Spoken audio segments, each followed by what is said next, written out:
everybody, welcome back to the channel. My name is Adam, and this is the next episode in the Camaro series, turning this bitch into a beast. So, I waited overnight, I waited for a couple more days, and finally, all the suspension came in. It's all been customized for our liking. So, I went ahead and removed the ABS module off camera, because it was just bothering me. So we're going to get this thing up in the air. We're going to start tearing into this car, what's left of it. As you can tell, that subframe is shot. It's completely busted, rusted, all the above. The rear end isn't as bad, but it's still pretty bad. So it's all going to get it's going to get refurbished 100% of the way. Well, let's go ahead and get this back down so I can actually work on the brakes. I don't know. I have a specific way of doing things. The Porsche, still deciding whether or not I want to do this on camera or not. There's a lot of work that needs to be done to it, as you can tell. The motor isn't even a motor anymore. Or engine, my bad. Alright, let's go ahead and start with brakes.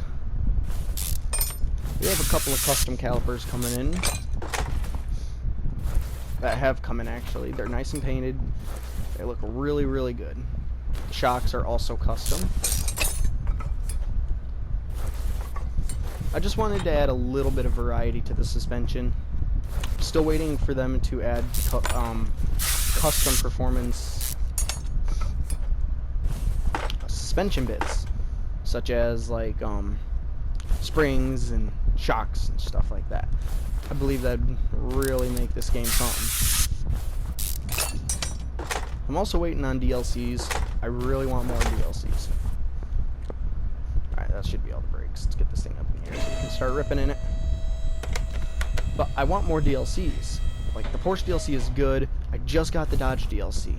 I really want to do a, like a junkyard find charger build. Going out, finding a donor motor to tear into.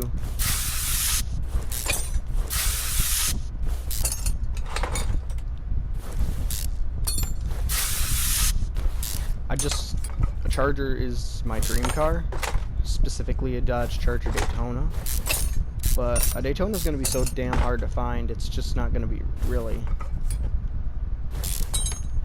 too worth my time to keep going back and forth. I mean, we're doing this series as realistic as possible. That's why I have such a specific way of doing things. Like, I do things in the game the way I see fit to do it in real life. Some things are wrong, yes, but nothing is perfect. There we go. Just gonna go ahead and keep dropping out suspension bits. Alright. Another thing I wish they would add is, I think I've already described it, but I wish they would add oil pumps and pickups to the motors, stuff like that, smaller stuff. I wish the transmissions would actually have like an interior piece for like manuals and automatics. Like, certain cars would have to be an automatic, certain cars would have to be a manual, depending on which one they are. To me, that'd just be a little more interactive, but I do like the idea behind making it the way they did. So, start working in the back here now. Gonna go ahead and, this one was bad, real bad. Almost like it was in an accident of some sort, but it's okay. It's all getting replaced. Some new custom stuff.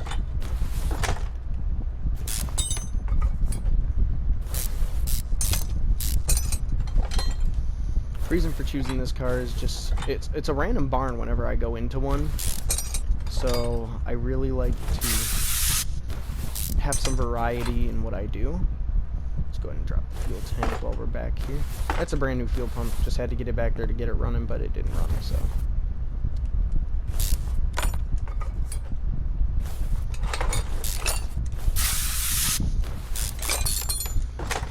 Alright.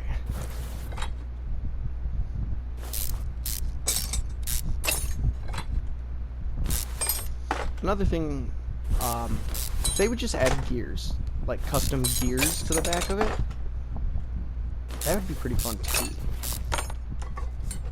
And I know you can do your own gear ratios, but that's for the transmission. I wish like certain gears would be like, they would allow certain things for the car. Like instead of having a one-wheel peel, if you just replace the gears, it would be more keen to do a two-wheel burnout. Everyone loves a two-wheel burnout. Alright, so that's all the underbelly stuff. The next thing we're going to do is just quick rip out this. And I'll have to order these separately. Let's just make sure my shopping list is clear.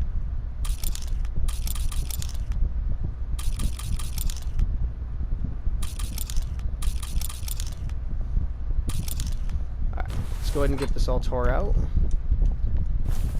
And then I'll quick go ahead and head down to the parts store and pick up a bunch of fuses and relays. Shouldn't be hard, they should have them in stock, along with a brand new ECU. Should be nice. I am getting a lot of text messages. Am I that popular right now? Okay, cool. So that's all tore apart. So I'm gonna go ahead, head off to the parts store, waiting on a friend to pick me up because obviously I don't have a work vehicle right now. Actually, screw it. We'll take the Ford. Let's jog over here real quick, and I'll see you guys when I get back from the parts store. Okay guys, so they didn't have an intense ECU available, like a hardcore tuning one, which is perfectly fine. I can order it while I'm waiting on body panels to come in, because I would like to reuse them, but at the same time I really don't. I want to go my own way, and I want this all to be brand spanking new. So I did get the fuse box stuff, which we can go ahead and go back there and paint real fast, actually. But the next episode is going to be most likely doing the body and throwing the suspension back together. I did not know you could paint old parts. That's actually kind of cool. That'd be handy for some future builds, just in case. Like patina. There we go. Paint that black. I just like the way the black looks on it. It just really sets it apart. Alrighty. So, that's going to be all for this episode, guys. I hope you enjoyed. Hopefully going to buy me a used shop vehicle in the meantime so we can actually drive places. But we'll see. We'll definitely see. But until then, I'll see you on the next video when we start getting to work on the rest of this car and putting it all back together. Probably end off on the brakes or something like that.